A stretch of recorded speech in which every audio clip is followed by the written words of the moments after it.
Hello, everyone. Thank you so much for attending this virtual CIES presentation. It is a presentation based on a handbook chapter from the Handbook of Education Systems in South Asia.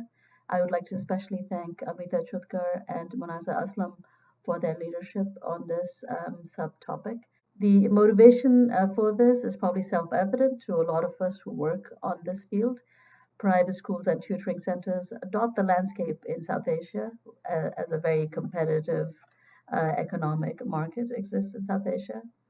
I would say that the core tussle in the research debate is one between the prioritization of private benefits of education, so for individual learning and for individual productivity and gains for the future, versus a conversation around the public good aspects of education, the need for education to function as a way to teach us to behave and live as a collective, for citizenship, for gender equality, and all of these values and attitudes that help us function in society. Also captured quite substantially in Target 4.7 of the Sustainable Development Goals education goal. I have focused this review on the last 5 years of research and great literature on this topic because there have been some significant research outputs before that, around 2014. And I also decided to focus more on private tutoring because it does not receive the same sort of space in the literature. The research questions are quite simple. What are the existing trends in private schooling and tutoring prevalence in South Asia? What are the reasons for this growth? And what are the key systemic consequences and accountability responses as a result? If you look at the participation trends and the recent literature, which of course continues to be updated, will show that there's been a rapid growth in private schools. Many have characterized this as a growth in lower cost private schools or affordable private schools. I would rather deem it as a growth of private schools in all price ranges. So sort of, functioning more like a market with the market responding based on consumer ability to pay at every price range.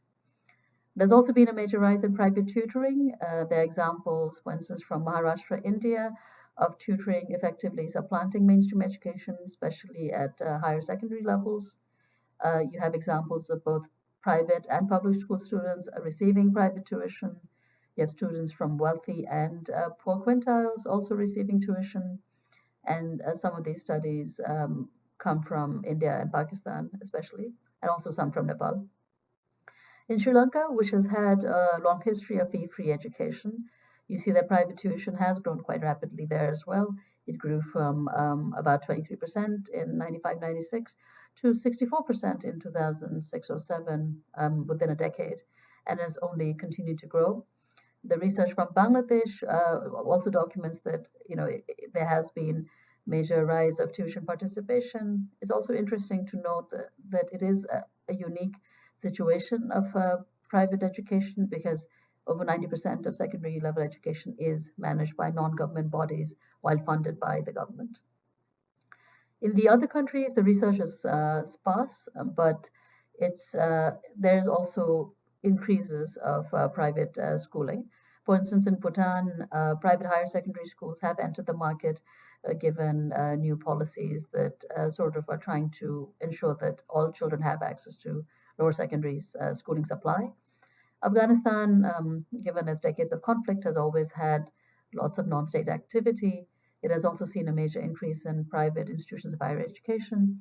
In Maldives, the information is a bit anecdotal, but private tutoring prevalence has increased, especially to pass higher stakes examinations. The reasons for the private sector growth are, several fold. There's a lack of adequate public schooling supply, or there was.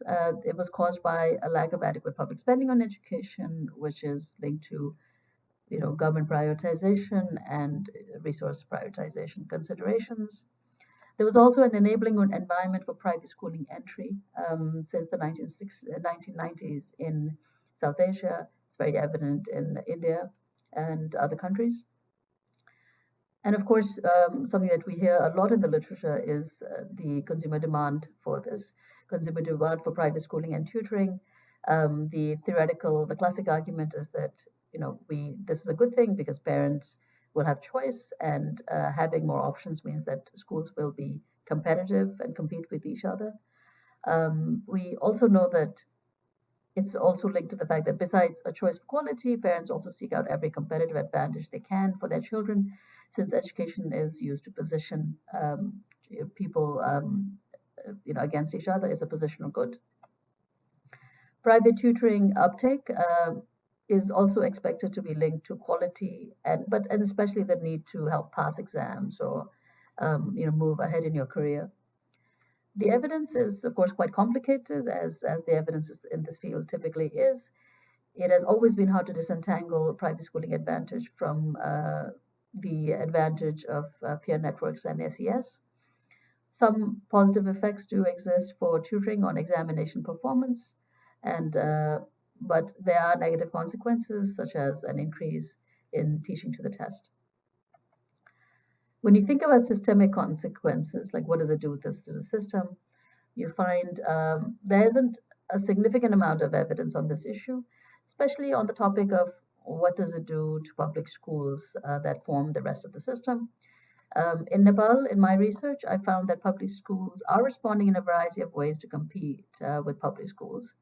And some other researchers found that public schools may have higher stakes exam performance as a result of being around a lot of private schools, which means that these are positive competitive effects. But I would say that what is best understood in South Asia and around the world is equity consequences. That there is middle class flight when you have such a proliferation of private schooling supply. There's a growing inequality in the system because you just have private schools in every price range, as I said before.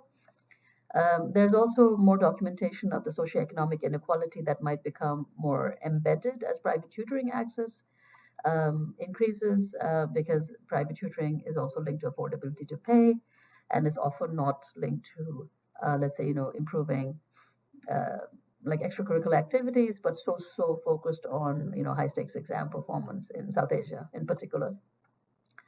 And I think there's also a deeper question about the relevance of the formal school system, the issues of overdependence on coaching centers, for instance, to such an extent that what we used to consider the shadow education system can actually begin to overshadow or supplant the public system.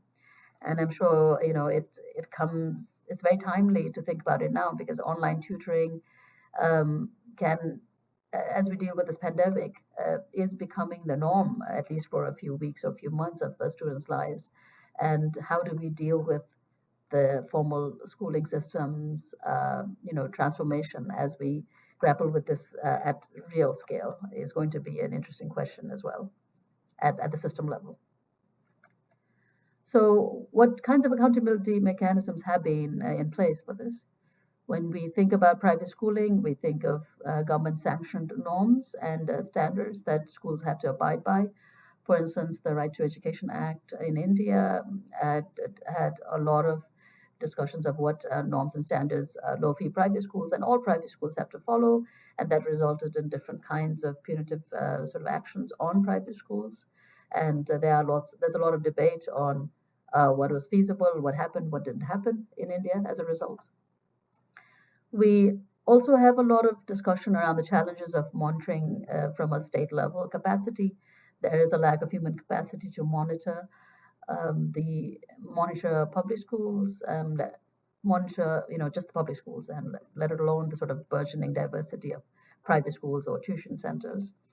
There are tensions in the interactions between public authorities and private providers, which of course is sort of the first step to making all actors feel as though they're part of one system. And there are numerous debates around what makes for sensible regulations, with some arguing that the existing regulations are prohibitive for many providers, while others are arguing that these are fundamental needs for institutions that deliver goods for the public.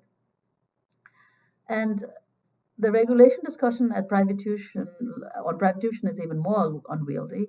There are some restrictions on the kinds of actions that teachers can be a part of, for instance, on whether how many children they can teach or when they can teach them. There are more concerns now regularly in the media over private tuition centers, the larger coaching centers, and that there is a need to regulate these, especially the ones that are teaching for high-profile entrance examinations. The activity on regulation for coaching as an industry is quite nascent in South Asia. As a result, it's relevant to overview regulations that exist in other parts of the world, especially in East Asia. Hong Kong is an example where regulations have been quite robust for a long time. But this might not be realistic for all of South Asia. There is a need to focus on and learn from other simpler forms of compliance that have been outlined by other researchers, especially Mark Bray's work on East Asia, Mark Bray and colleagues' work on East Asia, that there are other ways that the system can self-regulate. There can be guidelines to help consumers, to help parents and students become aware of what they should be looking out for, codes of conduct that the industry could follow. So there are several sort of resources to look to. I wanted to say that I really view it as a must to see public schools, private schools, and private tutoring as one part of a big system, because they're all providing education, especially when we think about that formal education space and the assessment mechanism that governs the space. They're all part of that system of provision. We need to think about the reasons private tutoring exists at this scale. There is a need to improve public schooling quality. That is what the evidence suggests. There is a need to think about things like curricular workload and what is actually feasible during a school day, so that so that we can juxtapose it with why private tuition prevails to this degree. There is a need for research on how to help incentivize registration as a private school or as a tutoring center, because we need whatever mechanisms are possible to bring them into the fold as one part of one system, so that the government and other bodies can actually help in this regulation process and monitoring process. There is more emphasis needed on educating the consumer, self-regulation. We will be dealing with tremendous amounts of online tutoring. It's already here, and it is only expected to grow. And what does that imply for both equity, quality, and how do we regulate this? There's a lot to sort of unpack here. I wanted to end by noting that when you think about the growth of private schooling or private tutoring, many have talked about it as resulting because of government failures to provide adequate quality and adequate supply of education. And there's, of course, some truth to that. But of course, we're also in this situation because education is used to better position children and youth in a competitive social and employment landscape. And that is not just something that can be put on the education system to bear. Education cannot be held to all of society's to change all of society's norms and standards. However, when you're thinking about the education system as a whole, it is important to recognize that the growing prevalence of private schooling and of private tutoring at scale is only going to further cement inequality, because we are in a yet more sort of refined state of sorting people by ability to pay into different kinds of quality of education services. So at the system level, we have to think about what does it take, what can we do to make it better, how do we improve the nature and scope of regulation so that functioning can be better, so that we are able to provide quality education for all and not just a few. We need localized research that analyzes policy actions that would help improve education systems, how they function, how they are funded, and how they are held accountable. Thank you so much for listening, and you can provide any comments to this email address, pjoshi@alumni.princeton.edu, and I hope to see you all in person at the next CIES or at some other international education community gathering.